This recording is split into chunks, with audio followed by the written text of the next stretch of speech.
I thought it defined my business. I thought like I was the makeup artist with the bus. And so it was all about something with, but who are you by yourself? Like standing straight tall up with nothing around. Sometimes we hold on to stuff that we know we're supposed to let go of. And I'm a firm believer of things will be moved whether you want them to or not. Hey, this is Takia Ross, owner of Accessmatized, and you are watching Where Are You Now with Black Girl Ventures.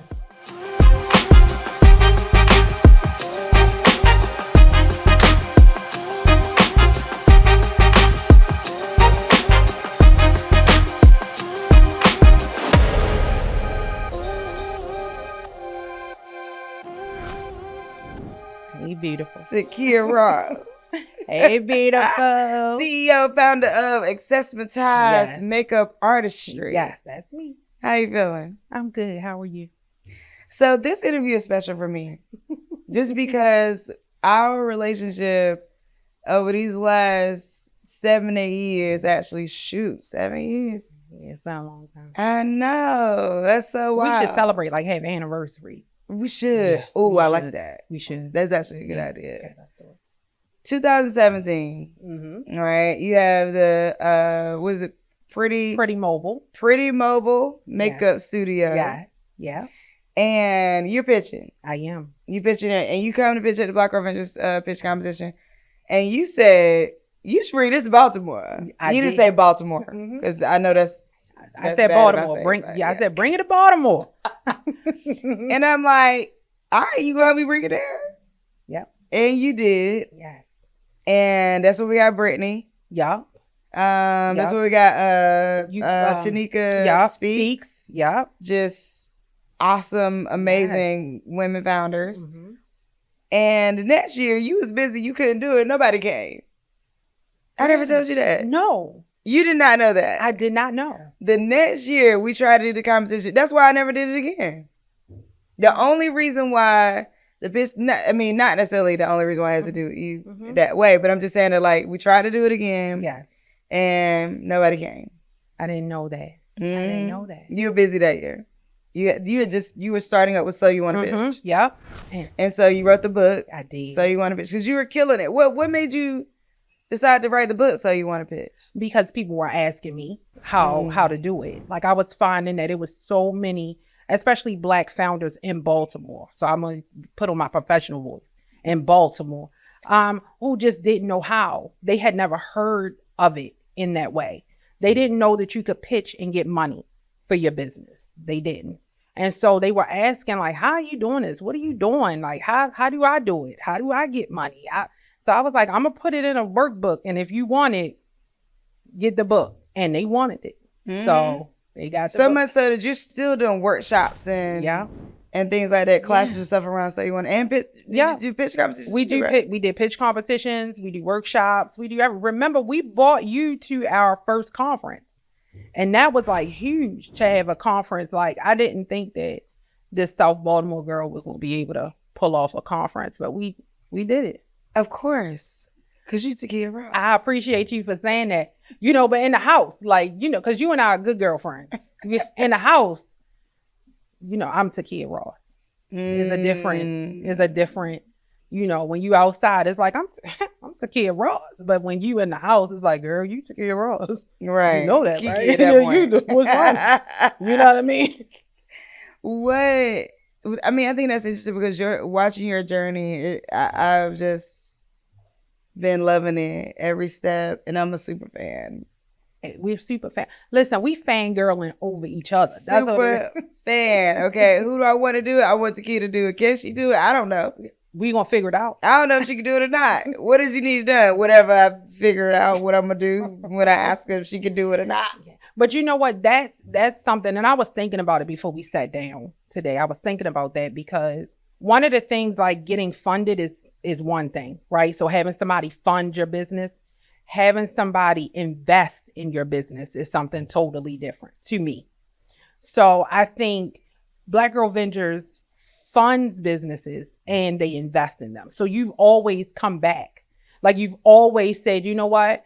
I'm going to give Takia a chance. Like, you know what? I got there is in my network. So I'm going to pull from my network first. Like who Who in this network of women can I pull from? And not all funders do that, right? So that is something I want you to take that with you, that it was always knowing that you had the belief that I could. Even if I was like, I don't know how we gonna do it. Like you would say to Takia, you about to style me and walk off. Like just walk off. And I was like, you're not gonna give me no direction. You're not gonna tell me how this work. Like, how do people do this? You would just walk off and you would be like, and I'll be back. What you say, 2 weeks? Okay. And I was like, wow. You know, what I saw during the time that we created a pitch competition, I think I really got to see you in action, right? Because we're talking 2017, I saw you pitch. 2018, we brought it to Baltimore. Yes. And I really got to see how you move. And I really got to see how you work together. And so when I find good people that work together, and I'm going to hire them for everything I got hired them for. This is just how I feel. And this is, honestly, that's the way things work. That's the way things work behind the scenes. And so on Dawn's episode, she said, I told her she needed to be more likable. And it was not because she wasn't likable at all. It was because what I recognize is that I don't know if people will come back. Like, people work with you one time. Yes. But you need to be likable in a way where people come back and hire you over and over. Right. And like when they think of who they going to hire for that thing, or when they think of that product they're going to buy, they're thinking of you. They're not thinking of nobody else. Even if it's not right now, I might be like, I don't need this right now. But if I do ever need that, this is what I'm going to. And seeing you work behind the scenes to help me pull it together, the way you pull the relationship with the studios for us to get the space and just like, you like, what? We need to, okay, so do you have this? Okay, what? And then you just like, okay. And it was just so easy. On top of the fact that you are a phenomenal makeup artist. I mean, like, hands down. I'll be trying to pull you out of retirement all the time, but you know, I train them good. I train them good. Your team is great. They are. They really are. They really, really. I love this year. I love the team. But still, if ever you want to come out of retirement, you ever think about opening them books, okay, I got it. And it falls in line with when I'm gonna need some makeup done. Call me. But you know what? It was you though that told me that it was okay. That it was okay. Well, you wasn't gonna let it go. I wasn't, because I didn't know how to CEO. Right? So I didn't know how. I mean, nobody tells you how. They don't tell you how to do that. Like, you know, when I started and people were asking, like, what's your exit strategy? I'm like, man, I just got started. How are you going to ask me how it's going to end? Like, that's crazy to ask somebody that. But it wasn't until I was doing it. And I'm just like, Takia, how you going to stop? Like, you had to figure something out. And I remember calling you and saying, Omi, I don't know. Like, I'm struggling to kind of keep all the balls in the air. I'm struggling trying to, you know, raise these kids and run a business and you were just like, you can stop. And it was just as simple as like, whoa, I could stop. I mean, I think it's important. I have this theory about the human body that we are actually not built to see ourselves, right? Considering that like before mirrors created, the only way to see yourself was in the water, and that was fluid, right? So even looking at yourself then was a fluid version of of what you look like. And I believe that like one of the things about our relationship is that you see me and I see you. Yes. And that is that mirror kind of like thing, because for me it'd be like, girl, you got this. You know what I mean? For you it'd be like, girl, why you even think about it? You got, you know, right. Like why you even spend your time thinking it ain't? Because it is, right? And so I think that like that was it for me. I mean, going from having your mobile studio getting compound, like going to the. It was illegally. It was in my mind, I want to use the word abducted. Let's go with it. It was abducted. It was abducted illegally. It just happened to be abducted by my own city, right? You know, so yes, it was illegally impounded. And so she was illegally impounded, and we fought for months because I knew that. I'm like, no, you are wrong. So I fought. And I mean, you know, fought with no lawyer. No, I couldn't afford, you know, 20, 30,000. So no lawyer. I was going into court and we won. Like I won 6 cases to get my bus out. And I remember the day I went to go pick her up and I was like, we won. I had went back and the lady behind the counter had been with me the whole time. Like, so she was like, you did it. Like, you got it. And I went to go pick her up and she was destroyed. Like they had destroyed it. It was gutted. Like it had no windows. And I recorded it that day because I was so like hurt. I was devastated and I was relieved all at the same time. Like it was like relief because it was just kind of like, okay, it's done. Like it's over. Like you can move on.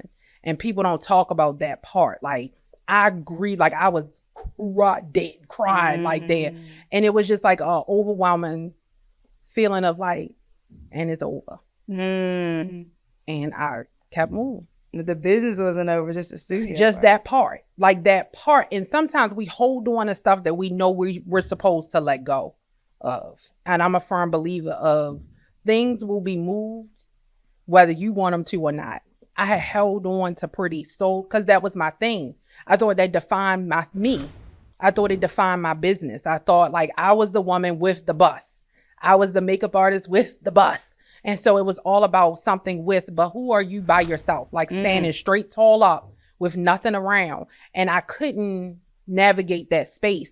So it was removed from me. So I had to figure it out. I think what an incredible story of resilience. Also, like so we did a filming. So formerly the Shelley Bell Show, now the Omi Show. Yeah. And you were my co-host. And we did a filming of like your story. And when I watched the video back and I heard you say you were homeless. Now I heard you say that before, like you had lost your place, but I didn't realize that this was actually during the time that I knew you. Yeah. That this was happening. And I got like, oh my God, why did she tell me? You know what I mean? Like literally. Because I'm like, she helped me plan this fish competition the whole time she lived in her mother's basement. It got flooded. And I'm like, what in the world? Where in the world do you get this incredible level of resilience? I don't know, but I will say, I have 2 daughters and a son. And at one point you can't stop, right? Like you just, it was no stopping in it. Like they were looking at me like, we're going to figure it out, right? Like, mommy, and I'm just like, yeah, we're going to figure it out. But I didn't allow myself to know how hard it was. I didn't. Like, it wasn't until we weren't homeless that I realized that we were. Try that on for size. Like, it took me a minute to even figure out that that you were blowing up a mattress in your studio space, right? That you and your kids was taking bird baths in the bathroom. And I was still pitching. I was still doing people's makeup. I was still showing up pretty, and I realized that I had to create something for us outside of, this thing. So I don't know where it comes from. I just know that we all have it. Yeah. And it can be activated any moment, especially about different circumstances.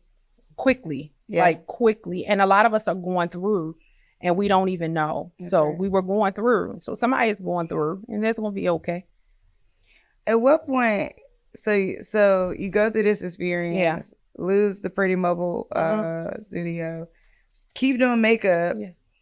At what point did you think about moving into products?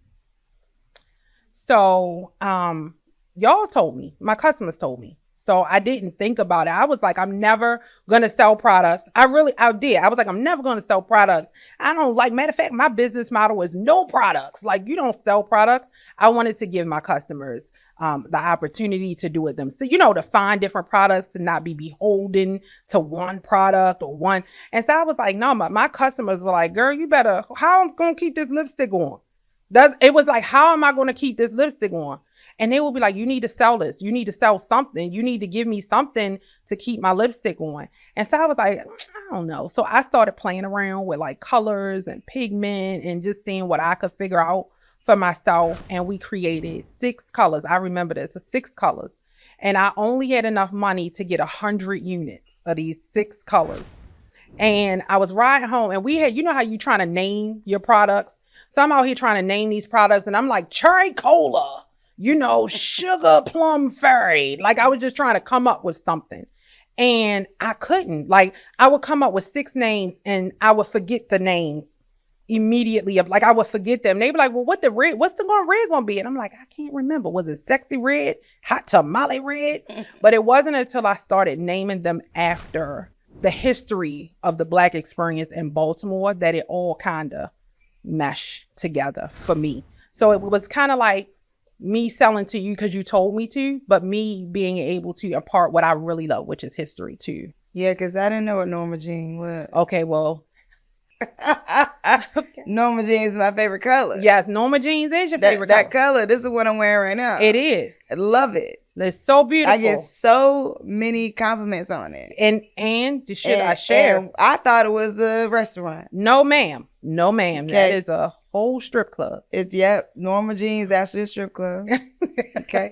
But it is actually. Yeah. Is in my favorite color at the same time. It's still existing. It is. Norma Jeans is still existing. But I think we don't discuss the history of Black dance when it comes to strip clubs. Okay, come on. See, that's the thing. Like, it's not just about, like, a lot of times people see these things or like, oh my God, it's a strip club. But can we discuss the history of Black dance in our culture? What dance means, what dance signifies, what dance says, how we speak through dance and how we celebrate through dance. And, and so it was just really kind of like, yes, that's a thing.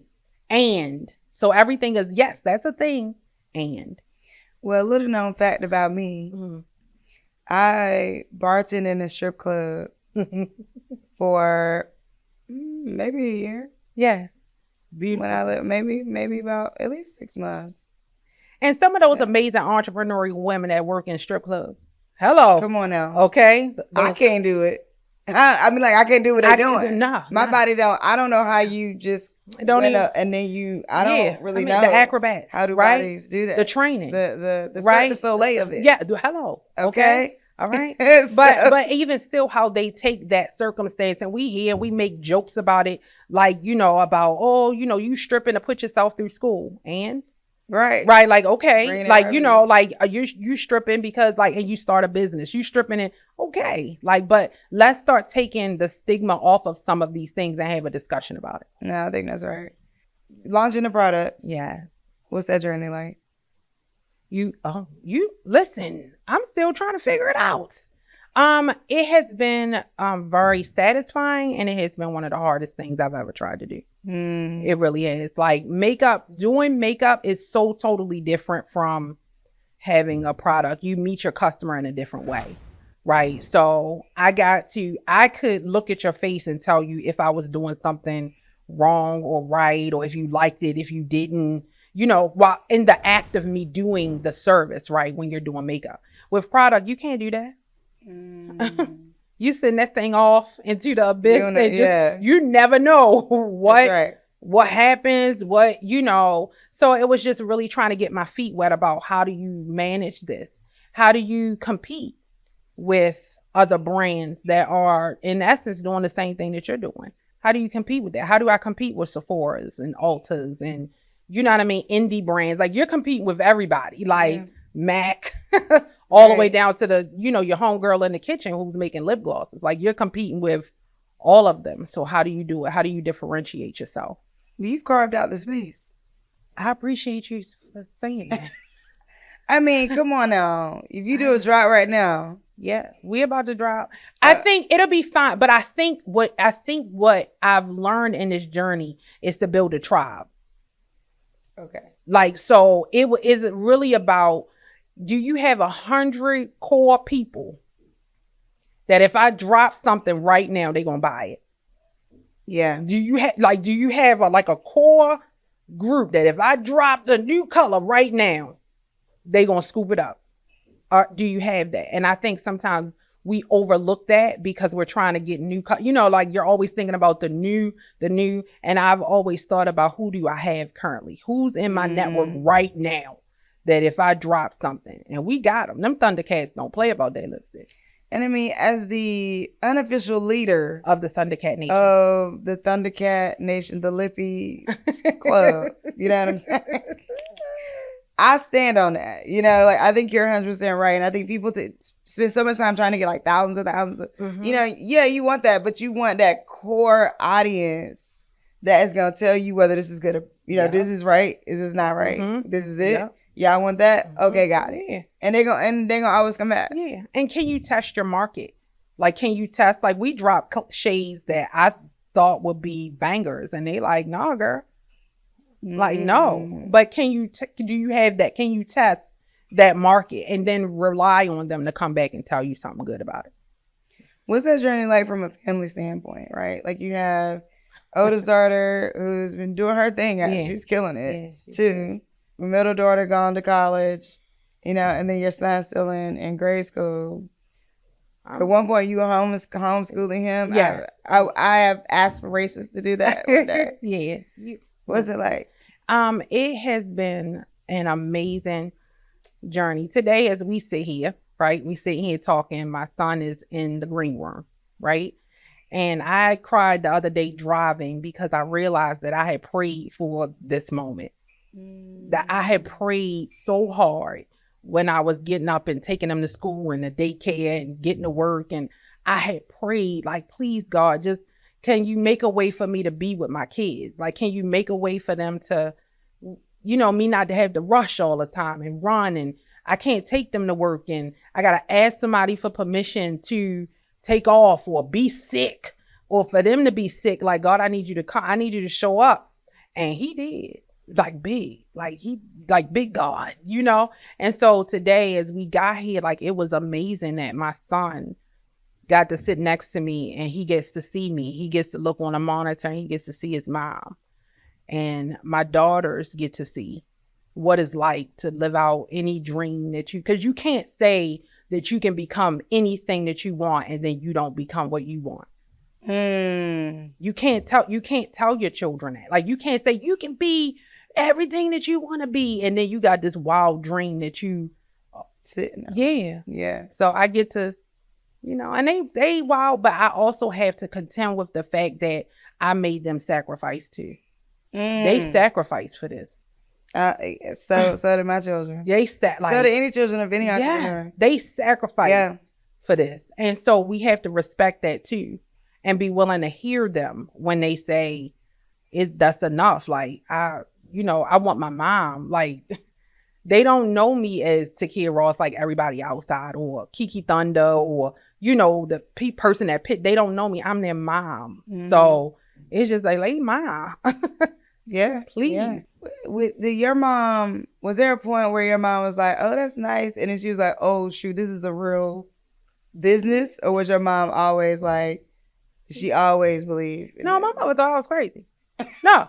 I mean, she probably think I'm still crazy. To this day, she probably think. I mean, she rocks out with me. But when I told my mother that I was quitting my good government job that I had went to school for and got debt for to be a makeup artist, I think she about lost her mind. She looked at me and said, "Who gonna take care of them kids?" Like, that's exactly what she said. She said, "Who gonna take care of them kids?" And I was just like, "Well, I'm gonna figure it out, you know." But I will say, my mother never said I told you so. She never said you couldn't do it. You know, like she never said you can't do that. You know, when I had to move back home, like I was fully into my business when I had to move back into my mother's basement. She didn't like make me feel like you failed. Like, this is, I mean, I felt like I had failed. Like, you know, you 30 some odd years old moving into your mama basement with 3 children. Right. How does that even work? Like, and you trying to reconcile in your head with that. Like, it's okay. You know, we're just here for a little bit. I'm helping my mom. No, my mother was helping me. Right. She was making sure I was okay. Right. So, but she with me. You'll see her. You know, she right there. So, let's talk about styling, right? Because you go, okay, so mobile makeup studio, boom, we go into products. Now we go into styling. Yeah. So first of all, you were always fly, always great jewelry, always great earrings, all the things. Thank you. And so I'm like, okay, girl, I think you can do this. Exactly. And that's how it happened. And then, so if the next question is, how do you start that, Omi? Omi calls you and says, hey, I need you. I remember it. You said you call and say, hey, I don't know if you do this, but I need new images. And I said, oh, okay. I was like, I can do your makeup. And you was like, no, I need everything. I need makeup. I need hair. I need a photographer. I need clothes. I need you to coordinate it. And there it is. I think that was the podcast. Was that the podcast? I don't even know what. No, Omi, that's when you had that African top on when I got you. Yeah, that was the podcast. Listen, shoot with Experience. Well, yes. And that's how it started. Omi calls you and says, hey. And to this day, that is still my favorite photo shoot. And we probably use those images like over and over. It was so great. And the partnership we did with Nike, we still have a partnership with Nike, but in that partnership, they use those images too. So they use those images for actually an artist. One of the ones we took outside with the yellow love shirt on, I had a updo with the scarf on. And we used that image for the ad for the Nike campaign. It was awesome. And so that was like super dope. And those images actually were in the Nike app when they did the run of us in the Nike app. And the images that they continue to use. So that was like amazing. And then we did styling for the Nike engagement that we did in LA. That was crazy. That was dope. Yes, but nobody knows that we were standing up inside of a wall. Right. That was so NBA All-Star, right? I'm like, I need some styling. We got to do this thing. So I go to Takia. She does my makeup. We do. So she's just taking shots of me. Honestly, we were like in the co-working space. Yes.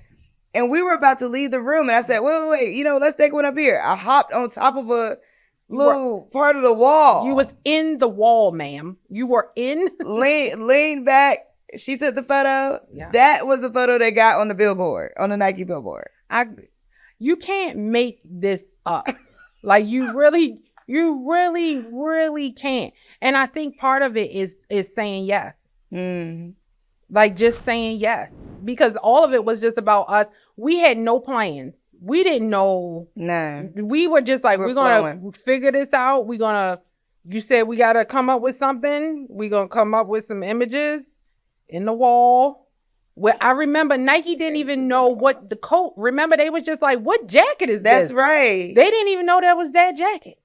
Well, it was interesting is that so you did the styling for the mural and for the film, for the short film. And I was like, where is she finding these Nike clothes at? You were so deep in the website. I contacted the Nike people to get the clothes. I don't think they had ever seen. But this is, and I told you this later, realizing your impact on stylists. Before that, we never saw Nike shoes and people with pencil skirts and Nike shoes on. Before that billboard, before we did that engagement with them, that was never a thing.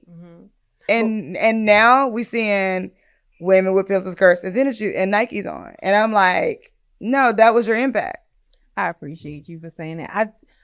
I appreciate that. I'm going to receive it because I remember us having a conversation and I said women don't wear Nike like that. That's right. I'm like, we don't wear our clothes that way. Like we wear Nike. Yes. We wear lots of things. We're not going to wear it that way. And so it was just us taking our spin on coats. And I remember we were wearing golf. Remember I got y'all golf pants? Honey, that whole, everything we had on, like, in that mirror was, and I tell people, like, everything we got on here is Nike. Y'all know that, right? Because, like, we're dressed up. Yeah. Like, Dawn has on, like, a cute, like, Nike bodysuit. Yes. You know what I mean? With a big skirt on.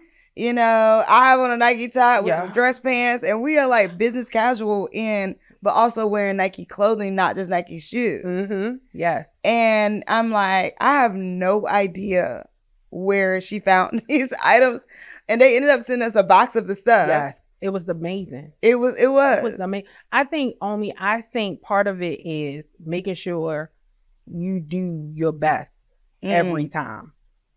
Like every time. And so it was, and you are my friend.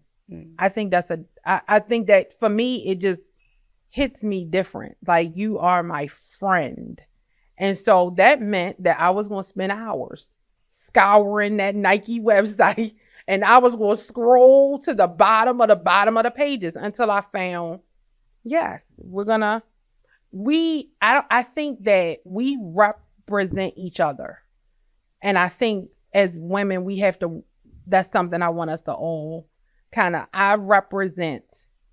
If I come outside and I have on your piece, your shirt, your pants, you know what I mean? I'm representing a part of you, right? And so for you, the fact that you said Takia, like, like it was like Omi and Takia stuff, that's enough. Like when you say this, and I'm gonna act a fool. Don't ever let me.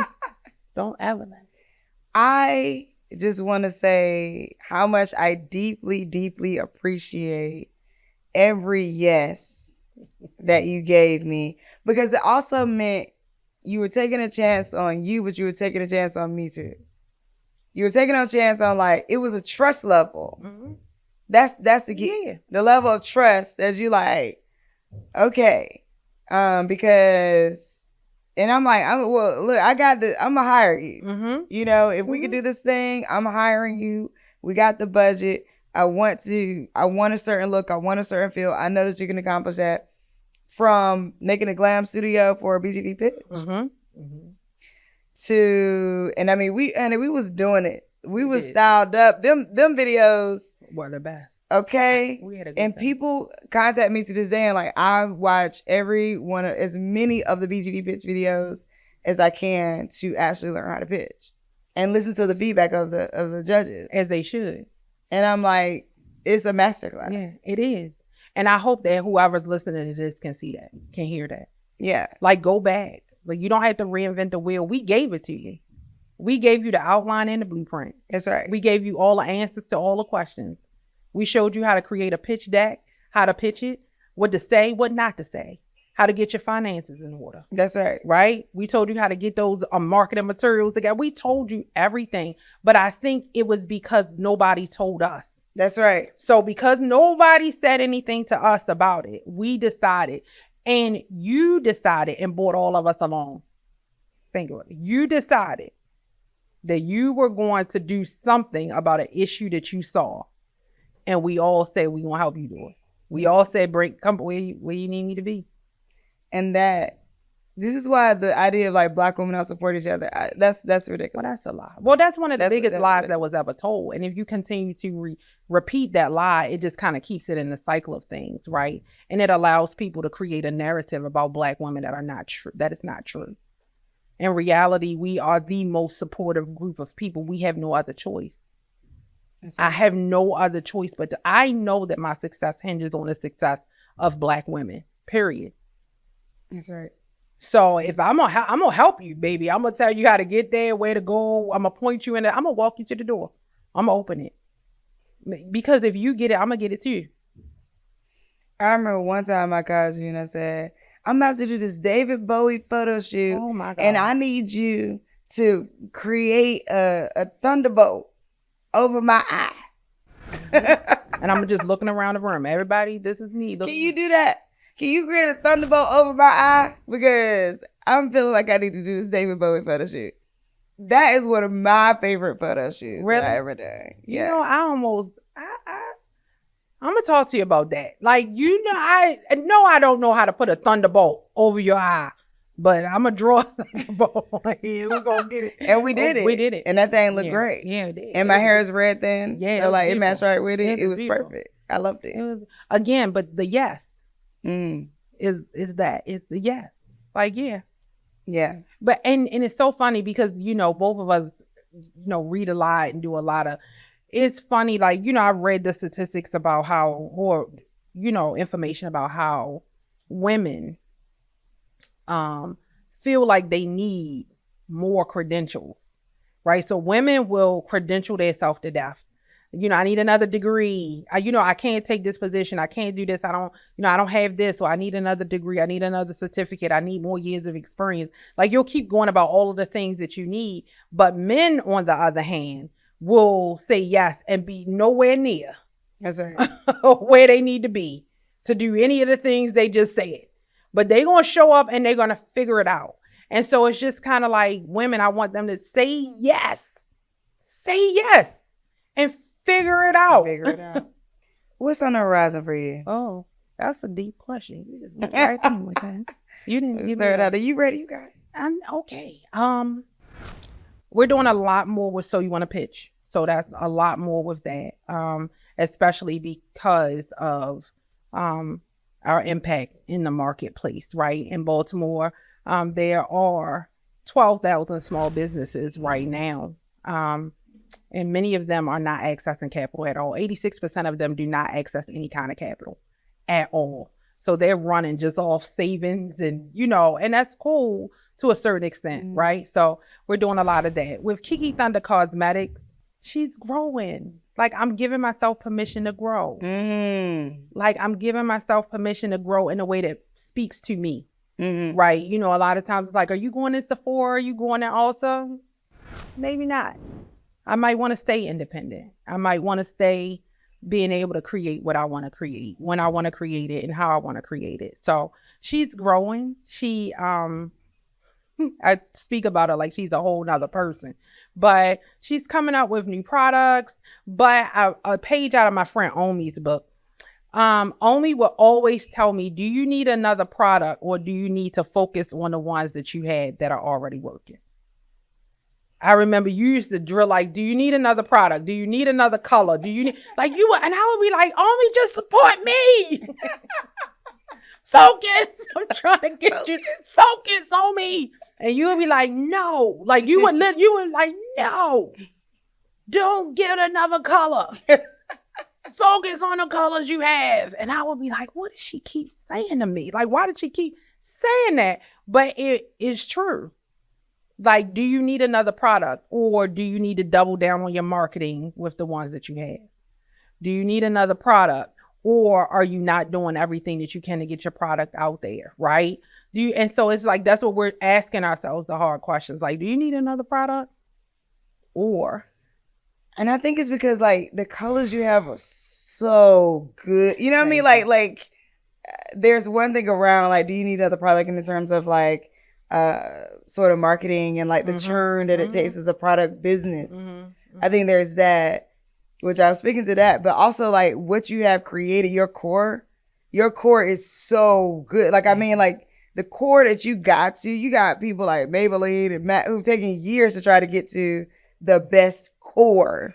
Oh, you know what I mean? Like Ruby Woo wasn't Matt's first product. Right. You know, like it took them a while to get to that red and everybody was like, you got that Ruby Woo? Yeah. You know what I mean? And you have definitely done that with the, what is it, John? Crazy John. Right around the corner from Norma Jean. What is Crazy John? Is that a strip club? That's a carryout. Oh. No, that's a carryout. I'm about to say, Lord. It's fine. Put them on. Carryout. Okay, I'm a different person. Carryout. That's a part of the chicken box collection. Oh, okay. So it's like everybody's like, what is that red you have on? You know, that's the funny thing about reds. People, you can have a bunch of different reds, but you got that one where somebody like, what red is that? Yeah, that's everybody in here got on red, but that red right there, that's the red I want. Yeah. You know, and so I think you have a core set that's like so good. I mean, I can see partnerships. I appreciate it. Yeah, no, I can see partnerships, and I mean partnerships in a way. Because one of the things, okay, girl, don't get me into. Okay. You know, I'll get this. I know. Listen, we okay, but real quick, because I got it on my mind. Okay, I got it. So, because it's a long-lasting design to stay kind of formula, I could actually see you maybe partnering with some food brands. Me too. Where the colors, like yogurt, color of the yogurt, color of the thing.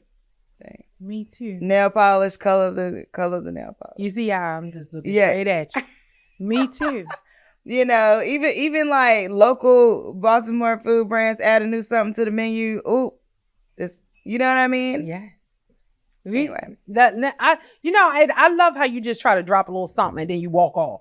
See, that's how you've been doing this for years. That's why we've been together for these many years. You do this all the time. You drop a little nugget, then you walk off.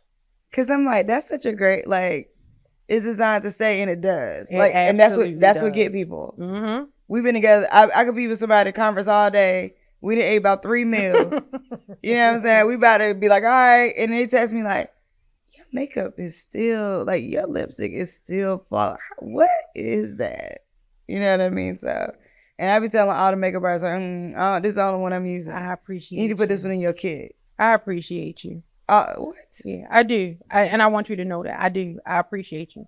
I appreciate you for making space, for making room, for taking us with you, for never forgetting, right? I appreciate you for loving us in our crazy moments when we about to lose it all, you know?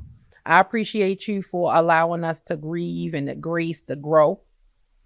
I appreciate you for telling us it's okay to stop, but never quit. Right? I appreciate you answering the phones because not everybody answers the phone. Right? And I appreciate you for trusting me to trust you because that's a big thing. Like, you trust me. Like, you know what? I know she trusts me. So, and it's just that thing back and forth. That's like, I don't know what you're doing, boo. I have no clue. But guess what? I'm be right there. I appreciate you so much. I do. I mean, and you know, I think, and I'm not always easy with my feedback. Okay. No. But I,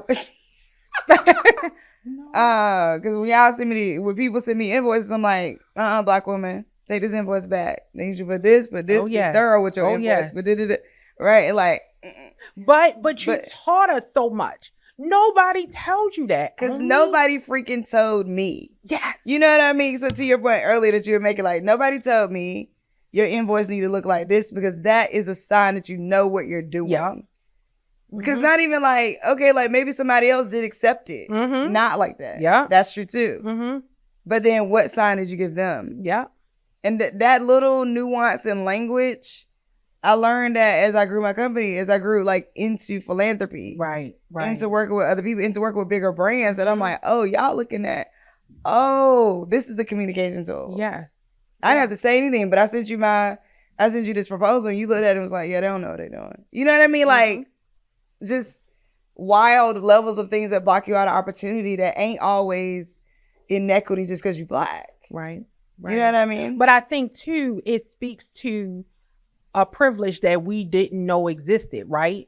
So people are privileged to know that information. If you've never been exposed to it, I've never been exposed to how to write a proper invoice to Nike. Like, how do you, what do you, I never even thought I was going to ever work with Nike. Nike wasn't even on my, so it's just like when you think about that you've never been exposed, the privilege of knowing how to submit a viable invoice. What does that even look like? Right? You don't know. And so I think that's really, that speaks a lot as we grow. Like, how are we helping other people grow too? How are you sharing? And you don't have to give them your secret sauce. But if you tell people, like, listen, you can't just be sending a PayPal invoice with one line item. Right. I'm just saying, you can't just say makeup. Right. On that. What is that? What is that? I mean, because I remember like you were really clear with me. You was like, when you send this invoice, make sure. And it got to the point where I remember your CFO called me and was like, your invoice is so long that it's on a couple of pages. Like, how detailed is this? Listen, I was like, well, at least this is what I am. This is what you're paying. Everything. That the times, the dates, the number of this, it was just, but I wouldn't have never known. Yeah. All right. So the question. Oh, it's a question. Is where are you now? Now, where are you now? It could mean multiple things. It could mean financially, revenue, company, personal, spiritual, but like whatever, where are you now means to you, the first thing that comes to mind. Where are you now? Free. I'm free. That's where I am. I wake up every day and I get to do exactly what I want to do. Every day. I've never experienced this. I will be 45 this year. I've never experienced it. I've always had to answer to somebody. And every morning I get to wake up and decide. I don't even have to listen to me sometimes. It's faithful. But I'm free. Well, do you think you in your entrepreneurial journey were always there, or do you feel like that's actually come more into fruition in the last couple of years? I think it's in the last year. In the last year, giving myself permission to do exactly what it is that works for me. Like not works for anybody else, not works for any other business, not works for any other mother, daughter, but what works for me. What works for me is I get to pick my son up and take him to school every day. So that means that you will only get me as the role of a CEO between the hours of 9 and 2. That's it. And so what I can't get done between 9 and 2, and realizing that I get to define what my success looks like. It may not be a number. It may not be, I have to have a multi-million-dollar business. It may not be that. That might be exactly what success looks like for you. And go for it, girlfriend. I'm here. I love it. Mine looks like picking him up and dropping him off. Mine looks like when my daughter says, Mommy, can you come to Alabama? I need you. That I can get to Alabama because she needed me. Mine looks like, talking to my daughters in the morning time. It is deciding that I want to teach a class and teaching the class. Right? Yeah. That's what it looks like. It's so free. It's cutting your hair off on a Tuesday because you felt like okay, listen. And I call that also freedom and the peace that passeth all understanding. When I read that, when you read that in the Bible, it's like, oh, it's talking about God, right? It's talking about a higher power. Mm-hmm. But when I read it, I'm like, wow, what an achievement. Mm-hmm. It is. What an achievement. I haven't gotten to that level of peace. You know what I mean? I'm still working on that. But the freedom that I feel now, the freedom to show up as I am, like that wasn't always true, right? So just as I am, wild, I might say a few cuss words, colorful language, colorful language. I'm going to wear my shirt backwards because why not? I'm going to have on every color or not, right? It's just like however you feel, like, can you show up like that? That's what I do. That's freedom for me. Love that. Well, I love you, my friend. I love you too. And I appreciate you. I cannot express in words the level of appreciation and honor that I have for having you in my life. It's love back and forth.